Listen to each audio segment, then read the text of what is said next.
Hello everyone, Shintobean here, playing some Pokemon TCG Pocket. It's a new mobile version of the famous Pokemon card game that came out when I was in elementary school. So this is my childhood, and it's been really fun just taking a nostalgic trip down memory lane. They've done a really great job converting the physical card game into a digital format. And honestly, I'm surprised that this is coming out in 2024. Like, it could have come out years ago and they would have made so much money out of it. I'm assuming they didn't choose to do that because they didn't want it competing with the physical card game, which is still hugely popular here in Japan. So yeah, this came out 2 weeks ago. I just found out about it yesterday and installed it, so I've been playing it for just about a day. And so there's still a lot of stuff I don't know. I did read a few reviews of people who had sort of gotten past the initial stage of like very fast progression when you first start playing any mobile game these days, and they sort of hit that wall and were expressing frustration with how slow progress becomes after that. But I have not hit that point yet, so in this video I'm going to talk about my first impressions of the game and just everything good about it. So, first of all, they've put a whole lot of emphasis on the collecting aspect of the game. As a collector myself, you know, just getting the cards is a really important part of the game. So just the process of opening packs is quite fun. They made it feel like, you know, you're actually opening like a physical pack of cards. And when you first install the game, they just dump a whole bunch of cards on you, so you can actually get like about like 150 cards almost immediately added to your collection, which you can see in here. These are all the cards that I've unlocked just from like basically free packs. And it looks like we do have a pack ready to open, so let's go ahead and crack one of these open. Obviously the drop rates for the rare cards are exceedingly low, so not expecting to get anything good from any of these. There's only 5 cards per pack, but yeah, the animation for pack opening is pretty fun, where it just spins around. But yeah, here we go. You have to slice open the top of the card by drawing a horizontal line here. Not like that. You have to be... Okay, there we go. Alright, then we can see the cards. You can they're kind of like 3-dimensional too, which is cool. Is that like a holographic Slowpoke? Blitzel, Ducklet, Poniard, and Gloom. That's a shiny card too. Nice. So even if the cards aren't very useful, it is kind of cool to just enjoy the artwork. Yeah, and wow. Number 151 brings to mind the Pokedex. Yep, the original 151 Pokemon. Nice. Every so often it'll give you a little spiel here like that. Okay, and this whole, yeah, these animations here where it gets added to the Pokedex, kind of unnecessary, but again, a lot of emphasis on the collecting aspect here. So yeah, now I have to wait 12 more hours to open another pack, but we can use the little hourglass to open one immediately. Takes 1 hourglass per hour. So we'll just do that, open up one more and see if we can get anything good here. Bellsprout, whatever that is. Abra? Lilligant. Oh wow, that is a rare one. Nice. We got a supporter. Sabrina. Okay, that's pretty cool. Was not expecting that. So they've also got this Wonder Pick mechanic, which is a pretty interesting creative thing where you can actually see what other packs that other players have opened recently, and then you can just pick one of them, and they'll shuffle the cards, you pick one at random, and you can just get one of those cards added to your collection. But yeah, some of these are a little more expensive than others. I'm assuming it's because of their rarity. And they are available just for a limited time. As you can see, some of them are counting down just a couple minutes left. Are there actually any of these that I can afford? Because I only have one of the little currency thing.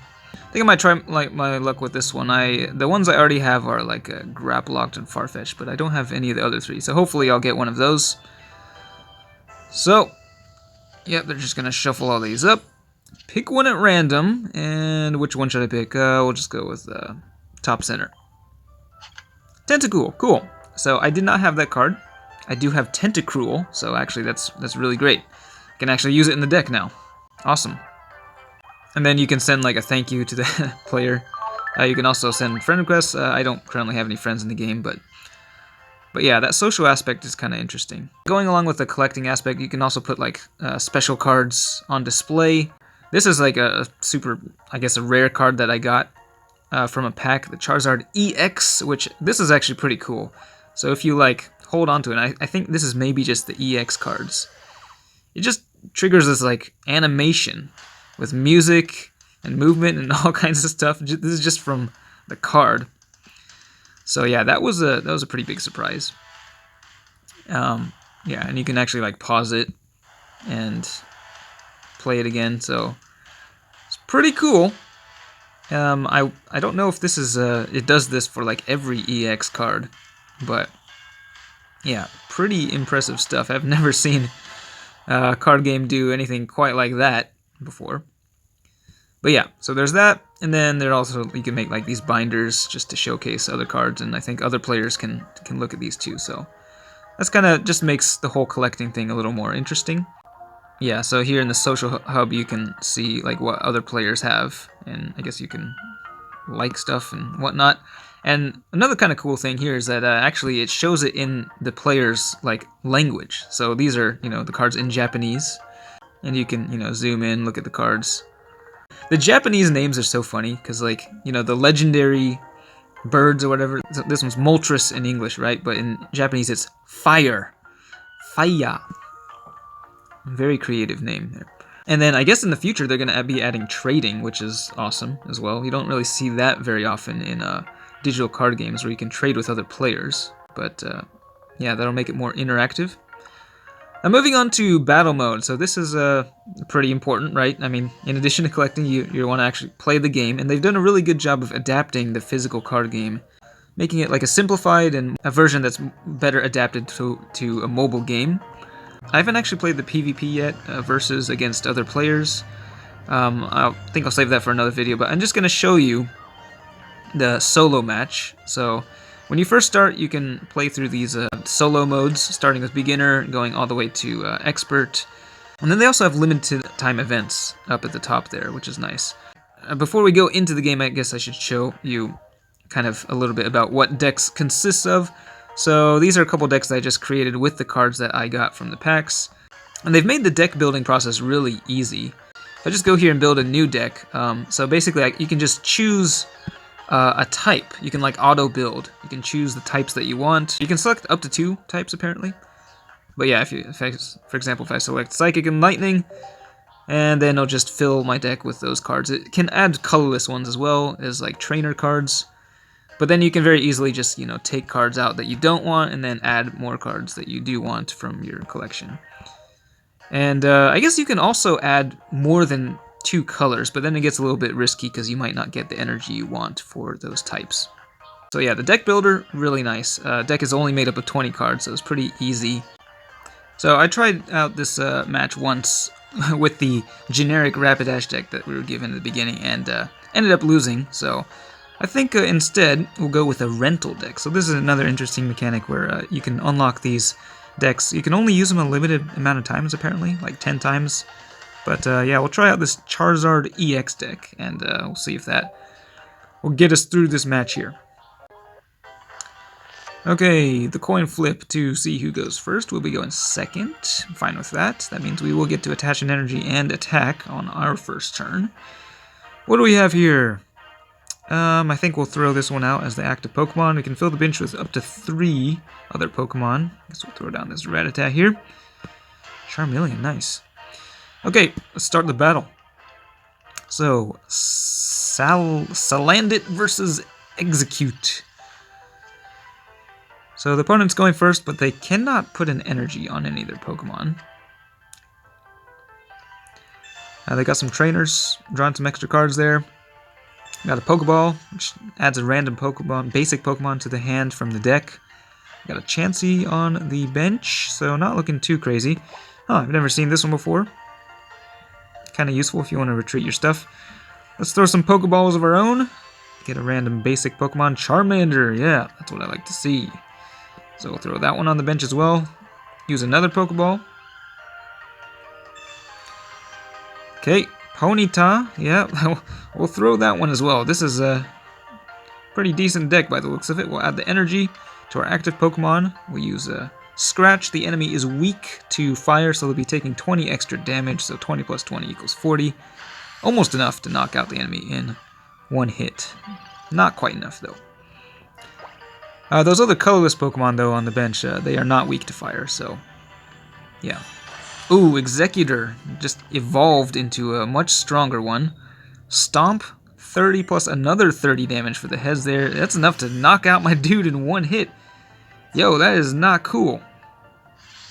I do not appreciate that. And it only takes 3 kills before you lose the game. And I wish I could actually see my card here because we have to choose a new Pokemon. But like, can Charmeleon attack with 1 energy? If not, gonna be in trouble. I guess we'll throw out Ponyta for now. I should have looked at this card. Yeah, 3 energy for that. That's gonna not work out so well. So I guess we have no choice here but to hope that they don't get a heads on the coin flip. I did see some people saying like, oh, you know, the coin flipping is rigged. Like, you always get tails and the opponent always gets heads. Well, I mean, they just got tails, so just 30 damage there. But we still don't have enough to take out this Executor. Not cool. Hopefully, if we could evolve into a Rapidash, that would be real nice. So we'll draw 2 cards here, see what we get. Another Ponyta Eradicate. Yeah, that's really not helpful. Well, I guess we'll drop the Eradicate there. And I think what we're going to do here, actually, is we're going to retreat. We're going to use this X speed to retreat the Ponyta for free. And then bring out the Eradicate. And then, yeah, we'll just bite that fool. Yeah, this is just way too much energy. It's going to take forever before you can use that. Not really the greatest. And once again, we'll just hope that they roll tails on the stomp. They don't have anything crazy on the bench. They did deal 60 damage there to the Eradicate. That is quite a bit. So yeah. Are there any potions in this deck? That would be nice. There's a Charizard. But yeah, that one also takes like a huge amount of energy. We're just going to start putting energy on the Charmander here. We're going to evolve it. And then hopefully that will carry us to the end of the game. Bite here to knock out the Executor, but yeah, pretty sure that Eradicate is going down next turn. It's 1 point for us. The opponent has 1 point as well. Rats versus rats. And I will not be able to attack with like my next Pokemon, so I cannot lose another Pokemon here. It's pretty difficult for intermediate. Alright, we'll send out Charmeleon. He's got 90 HP, but Charizard EX, he's got 180 HP, so I think he's gonna be all right for a while. We can evolve him here. We can throw down another energy. Yep, can't attack or anything, so we just have to end the turn. Not really much point in putting other stuff on the bench, I think, but yep. I mean, it's a very powerful Pokemon. With the Slash, we'll be able to deal 60 damage. That'll knock out the Rattata in one hit, and we'll win the game there. Do kind of want to see the Crimson Storm. Wow, a Moltres. Some pretty cool stuff here. But yeah, there's also the option for auto-battling. So you can just sort of spectate as the AI takes over, although the AI doesn't always make the smartest choices, so it can be better to just do things yourself. But it is nice having that option, though. Oh, actually, so yeah, we need one more. I was looking at the opponent's side, so we need one more. We need to knock out one more Pokemon. They got a Chansey, but not enough energy to attack with the Gentle Slap, so that means we will get to see the Crimson Storm. Nice. Just out of curiosity, I want to see what else is in this deck, so we'll draw 2 more cards with the Supporter. And, okay, some interesting stuff there. So, energy number 4 on Charizard EX, then we can use Crimson Storm. Does it have a special animation? Slightly larger explosion there. And discard 2 energy, wow. But yeah, that gives us the game. So this rental deck performed admirably. It's pretty fun. They got a little recap thing at the end here. I don't know like how common these rental decks are or how easy they are to get them. If anyone else is playing this game, if you could let me know like how many rental decks you've like unlocked in the first like day or two of the game. And then you can just go on to future battles. But I mean, that first one was pretty difficult, and I don't really have any like rental decks that are good against fire, so my chances of winning are maybe not the greatest. So yeah, I don't know. I can see like the pay to win aspect really coming into play here before too long. But anyway, I think it is a pretty cool game. And, you know, even if it's just slowly collecting cards over time, I think I'd be perfectly happy with that.